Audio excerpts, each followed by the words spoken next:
Un jour, nous dit Anas ibn Malik, le prophète a fait un sermon, et il dit, je n'ai jamais entendu un sermon aussi éloquent, aussi fort. Et le prophète leur a dit, si vous saviez ce que je sais, vous ririez peu et vous pleureriez beaucoup. Si vous saviez la gravité de l'enfer, la dureté du châtiment, si vous saviez tout cela, vous pleureriez beaucoup et vous ririez peu.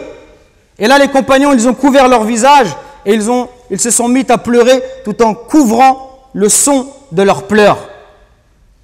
Chers musulmans, la question qu'il faut se poser maintenant, quel est le mérite de pleurer par crainte d'Allah? Et pourquoi est-ce que ces gens du paradis, lorsqu'ils étaient sur terre, pourquoi est-ce qu'ils pleuraient par crainte d'Allah? Aujourd'hui, où beaucoup de gens, ils pleurent pourquoi? Ils pleurent pour dunya. Des gens, ils pleurent parce qu'ils gagnent les élections, ou parce qu'ils les perdent, ou parce que son équipe de foot favorite a été éliminée, ou alors parce que son pays est qualifié en Coupe du Monde.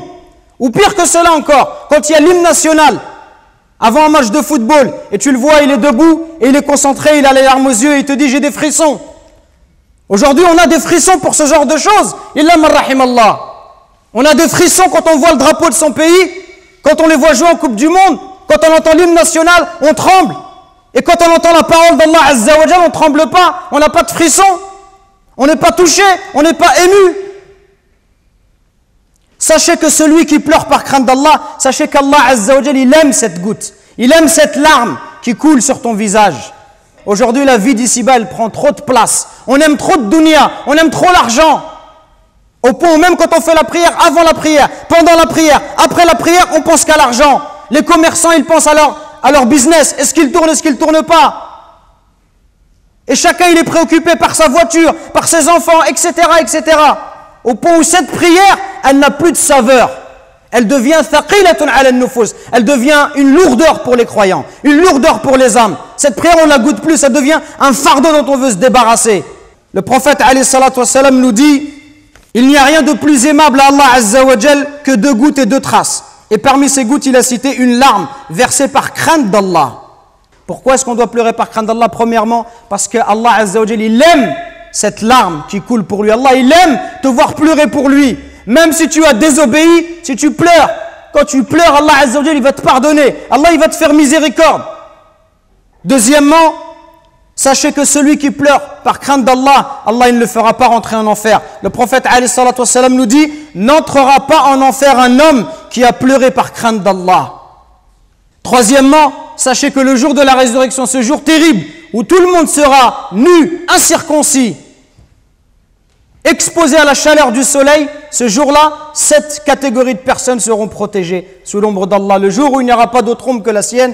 Et parmi ces catégories, le hadith du prophète alayhi salam nous dit un homme qui pensa à Dieu loin de tous les regards, qui prouve sa sincérité. Il est tout seul et il pense à la création d'Allah. Il voit la grandeur des cieux, de la terre, la grandeur des montagnes. Il voit la perfection de la création d'Allah Azza wa Jal. Il pense à tout ça. Il pense à sa vie misérable. Il pense à sa faiblesse. Il pense au fait que si Allah ne le guide pas, tout seul, il ne peut pas trouver le droit chemin. Il a peur du châtiment de l'enfer. Il espère la récompense d'Allah. Il espère voir le prophète alayhi salatu wassalam au paradis. Il espère qu'Allah lui efface tous ses péchés.